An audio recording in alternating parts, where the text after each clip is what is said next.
Two employees wrap up similar 6-month projects in the same quarter.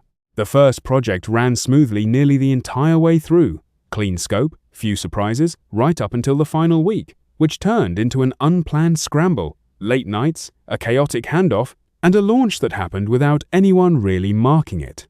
The second project had a genuinely rough middle. Scope changes, a vendor delay, a tense stretch where the whole thing looked at risk. But it wrapped up calmly, on a clear day, with the team walking through what shipped and someone actually saying thank you out loud. Ask both teams a year later how the project felt to work on. The second team remembers it fondly. The first team remembers it as a slog, even though, day for day, the first project actually had fewer bad days overall. This is not a fluke of memory.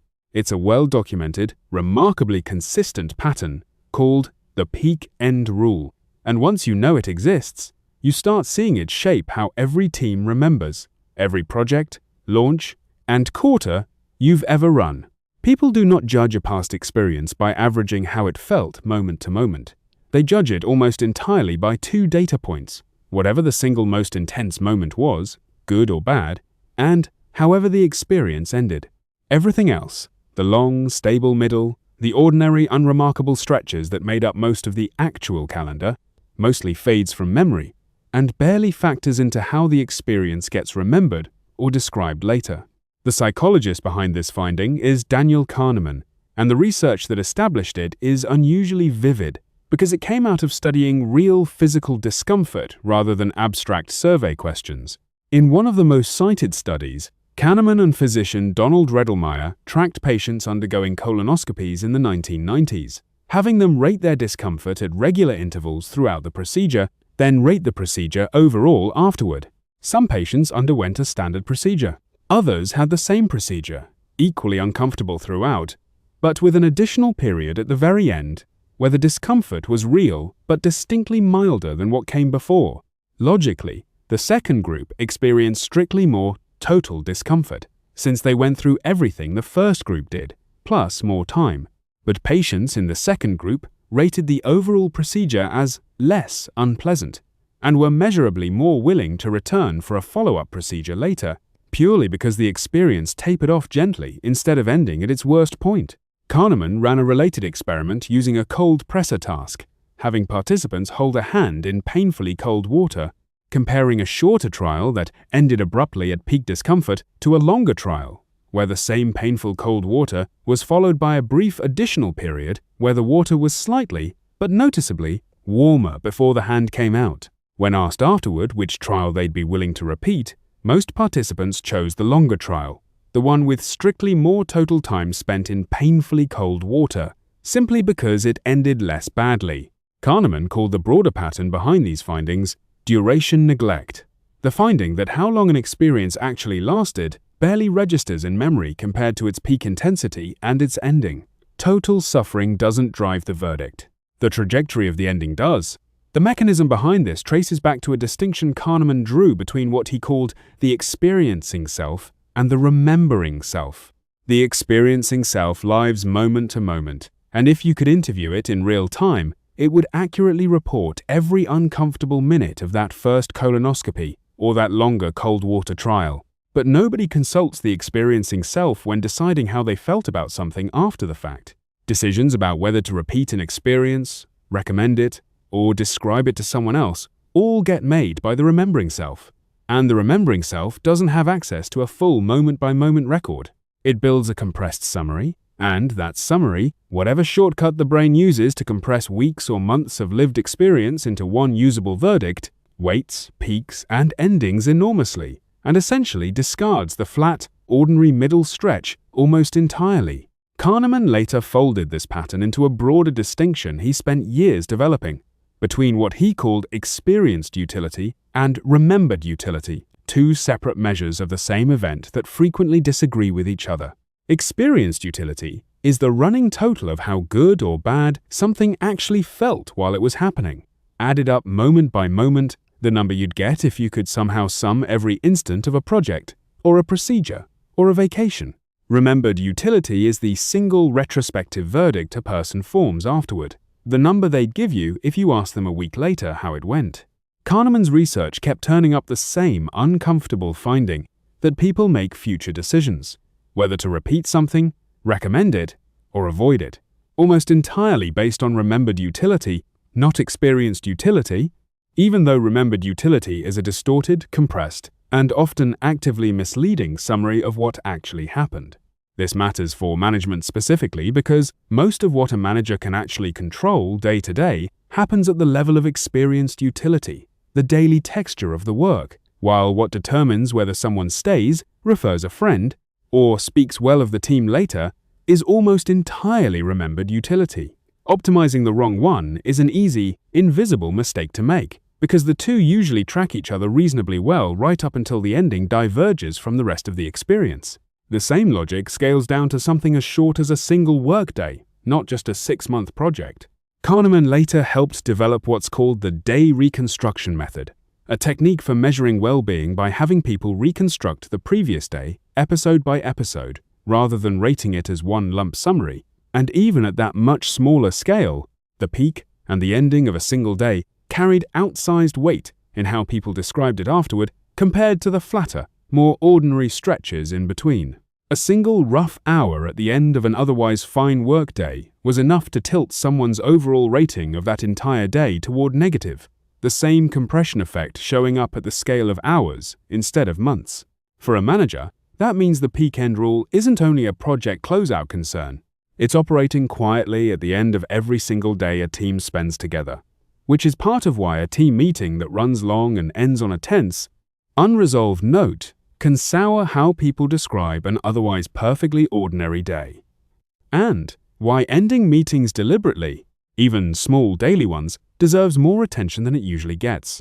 Translate this directly into a workplace, and the implications get uncomfortable fast for anyone running a team through deadline pressure. A team that spends 5 smooth months on a project and then hits one brutal, chaotic final 2 weeks, no time to celebrate, no debrief, straight into the next fire, will remember that entire 5-month project through the lens of those last 2 weeks.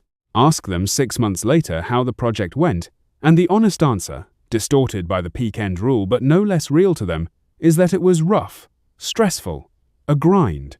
The 5 calm months essentially don't count in the retelling because the remembering self isn't averaging, it's anchoring on the ending, and the ending was chaos. Onboarding runs into the same trap constantly. A new hire's first 90 days might genuinely go well, a supportive manager, clear expectations, real ramp-up support in the early weeks.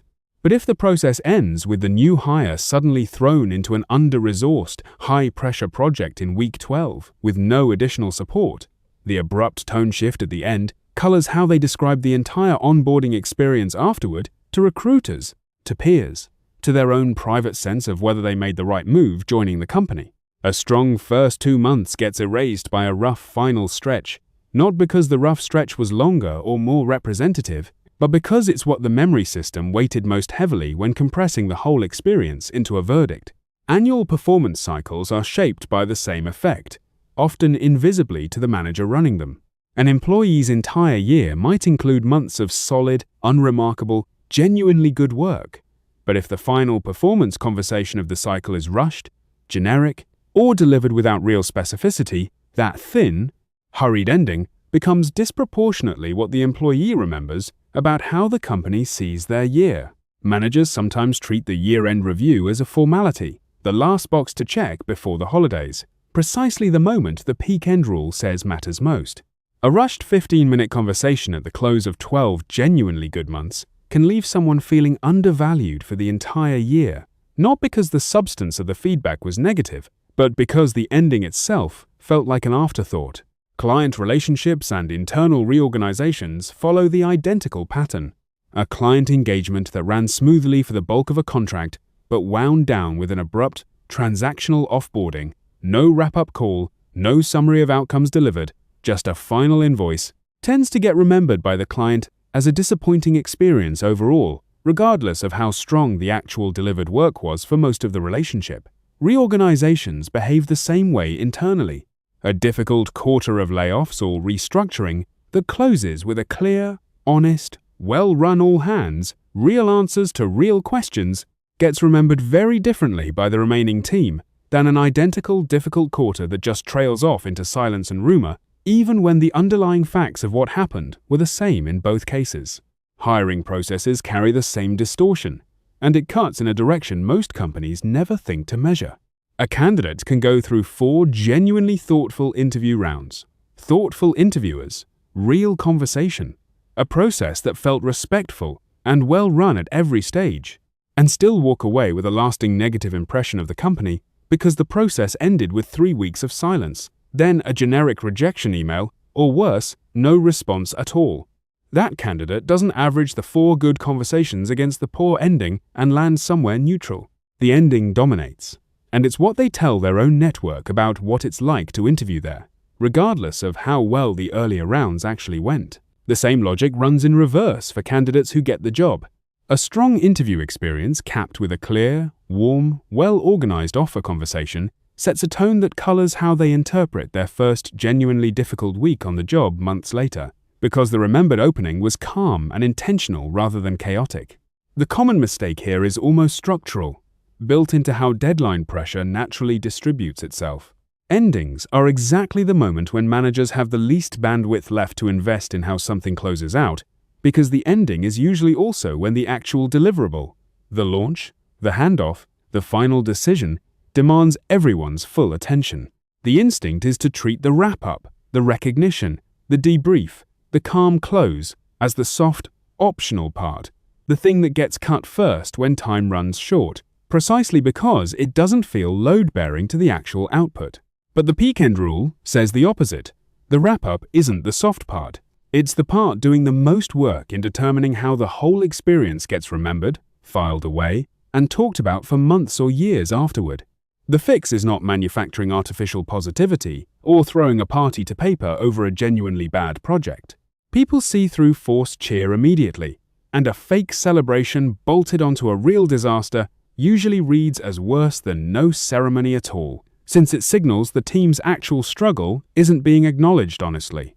The fix is treating the ending of any meaningful stretch of work as a deliverable in its own right, something planned for in advance, rather than whatever happens to be left over once the real work wraps up.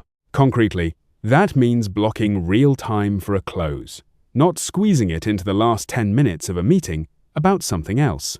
It means a genuine debrief where specific contributions get named out loud, not a generic thank you sent to the whole distribution list.